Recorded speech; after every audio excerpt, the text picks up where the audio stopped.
Beginner's Guide to Skills in One Piece Pirate Warriors 4. There's a lot of new people playing this game now after the new DLC release of the character path, and there's a lot of returning people that came back to Pirate Warriors 4 after 3 years of playing the game. So I wanted to do a beginner's guide for the newcomers and the people that's trying to learn how to play the game again on how important skills are. Because if you don't know what skills to put on, you will be doing a 2-year time skip, fighting one boss, doing certain missions like Yamato's adventures with the time trials, and you will be failing that mission back to back because you are not killing strong bosses fast enough. With the right skills, you can kill these bosses with one special after you break their break gauge. With the wrong skills, you can be fighting that boss after you broke their break gauge 3-4 times, they're still not dead, and you juggling them and they got empty health bar and they still not dead. So I want to make this video to help people out. First things first, there are 4 kinds of skills. First, you got the attack skill, any skill that buffs your attack in some type of way on your character. Second, you got the survivability skills, anything that buffs your character's health or defense in order to survive longer in the game. Third, you have full burst skills, any skill that helps you full burst in any type of way, whether it increases your survivability, your transformation timer, your attack, etc, etc.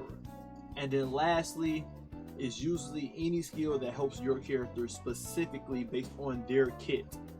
So let's first talk about the most important skills in this game, attack skills. Attack skills usually fall under enhancement skills because those are the most important ones when it comes to you doing neutral gameplay for a beginner. I got a good build at the very end of the video, but I'm gonna wait to the very end to tell you guys that build. So attack, you mostly want to put on either on land enhancement or aerial enhancement. I believe called airborne enhancement. Both of these skills increase your attack significantly based on what character you're using. If you're using someone like Whitebeard that's always on the ground and has no type of aerial combos, then you want to put on land enhancement so that every attack Whitebeard does on the ground does significantly more damage than what he would be doing.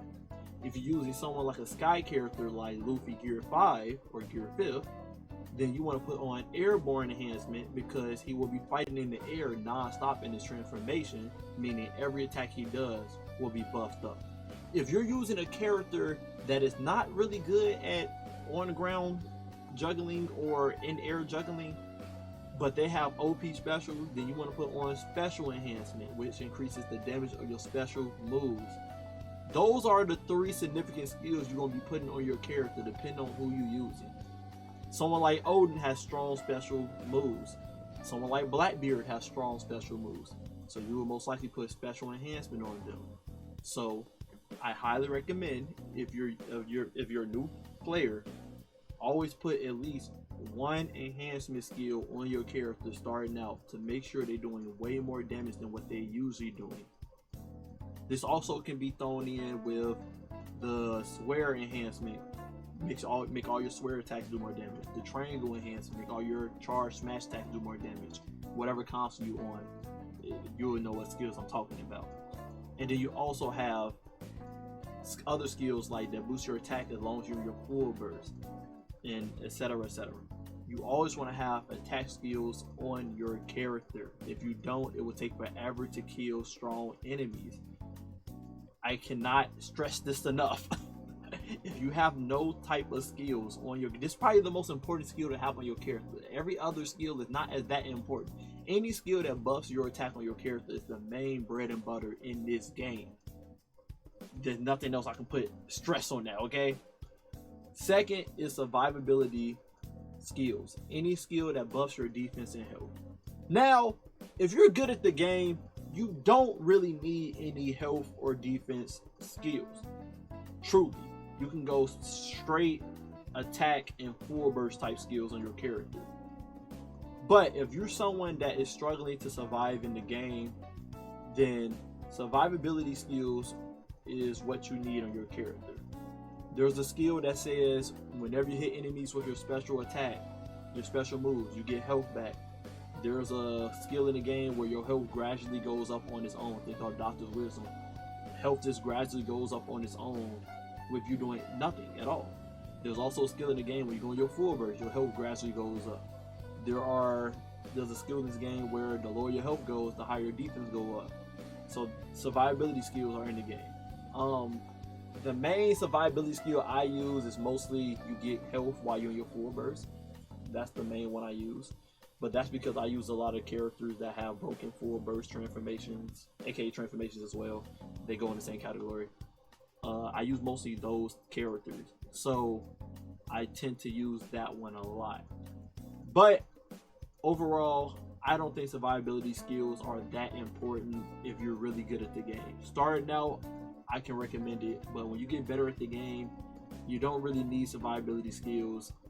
You most likely won't be getting hit because you're killing everything fast, or if you do get hit, there's plenty of health items that drop out of the enemies or on the playing field for you to pick up and truly not worry about it.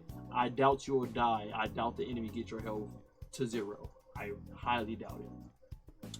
Third is full burst skills. I kind of touched on this already. Full burst and transformation, they fall under the same category. So if you got a character that transforms, don't worry, it is still considered a full burst transformation. Full burst skills buffs up your full burst transformation. If you don't know what full burst is something that every character get, where basically when you use it, it buffs up that character's kit or just simply boosts their attack. So there's characters that transform, that changes their special moves and buff up their attack and buffs up their combos. There's certain characters where they get extra resilience when they transform. And then you got characters like Logia types that get invincible immunity when they're in a full burst, aka Ace, Sabo, Akainu, Aokiji, Kizaru, and people like Law as well. Law get invincibility in his full burst. He's not a Logia type, but he get invincibility in his full burst. So full burst is very important in this game. So there's skills like making your full burst stay on longer, work up and devotion for technique types, and I can't think of it on top of my head right now. Again, it's not scripted right now, so I'm just freeballing right now. But there are skills in the game that increase the duration of your full burst, which is very important if you're using a character that is very known for their broken transformations, aka Logia types or transformation characters like your 5th Luffy and whatnot. And then you have skills in full burst like gradually making your health go up, which I went over with already. You got skills that buff your attack while you're in your full burst. So as long as you're in your full burst, your attack is up. Yeah, so you got full burst skills. And then lastly, I like to call kit skills. Basically, it's a skill you put in your character specifically because of their flaws or their pros. So, for example, Katakuri, there's a skill in the game called Pirate Ire, I believe is what it's called, where basically increases the chance of putting status effects on enemies. Katakuri, when he got a Mochi status condition, status ailment on his combos, where basically he can wrap people up in Mochi, and whoever he wrap up, he breaks their guard instantly, including bosses. So putting on that skill makes it a higher chance of you getting that Mochi also off on a boss, and it breaks their guard immediately, meaning you can immediately use your special and one-shot the boss or do heavy damage to the boss. And it also, I believe it also stops the break gauge from recovering as well while they're wrapped up in a Mochi. So you got characters like those where you would put that on, and then you got characters like people with Conqueror Haki, they can put on Sovereign Strength, people like Shanks and Odin and whatnot. So when they use Conqueror Haki, it buffs up the damage, and also they get a slight buff in their combos as well, as long as it's using Red Black Lightning. Check that video out. I made a whole damage testing video comparison on that. Check it out. And you also have skills that you just preferably want to use, whether it's like take control of the territories quicker, or being able to break the break gauge quicker, etc., etc. Now, for advanced players who get good at the game, there are skills that you want to prefer over others, not simply because they have higher level, but also because of higher content, you understand how the game flows more. So with the new DLC that just came out, certain skills got increased levels to their kit. So for example, on-land enhancement does more damage than aerial enhancement right now when it comes to combos, because this DLC we was able to level up on-land enhancement to level 5 while air enhancement is still at level 3. So you will be doing more damage compared to a level 3 skill in the game right now using all the level 5 skills. So most of the new skills that came out in this DLC has level 5s to them now.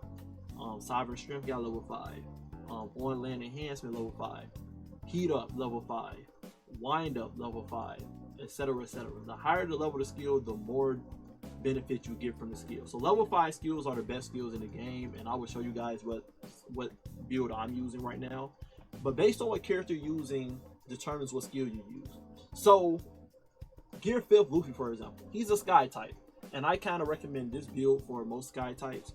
Sky types are known for racking up their hit counter to high numbers. I'm talking like 13,000 hit counter, simply because when they dash to enemies, it does insane amount of hits. So any sky type character in the game, I can highly recommend them using wind up and heat up, because wind up makes that your transformation stay on longer as long as you got a high hit counter, and then heat up making that you do more damage to enemies as long as you got a high hit counter. So as long as you are spamming your dash attack in the middle of your combos and you making sure that you keep dashing into an enemy while you're traveling across the map, you can keep your hit combo permanently, making Gear 5th Luffy, as an example, stand in his transformation from beginning to end infinitely in a match, having insane damage. And this goes for all sky types in the game. So I highly recommend this type of setup for your character.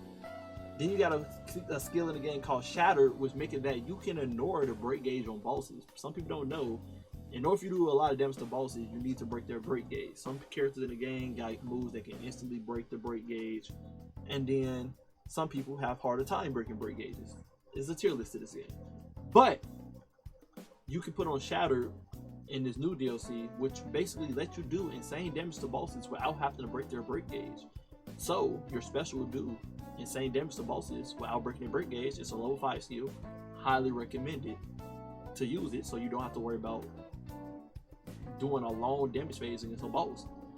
Another thing is when it comes to end game, well, I guess I say the sweaty people that know they don't have to put on healing perks in the game, and if you just go straight attack skills, if you pair Undying skill with Cheat Death, basically the lower your health is, the higher your attack goes, and the lower your health is, the higher your defense goes.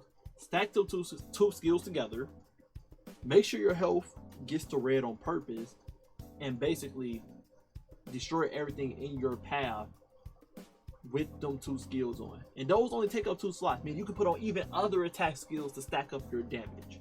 Okay, so basically, all in all, if you're a beginner to this video, what I can say is, when it comes to building your skills, make sure you're building it based off of what character you're using. If you're using someone that has a broken full burst like a Logia type or a transformation type, then I highly recommend kitting out into making it that your full burst stays on for a long time.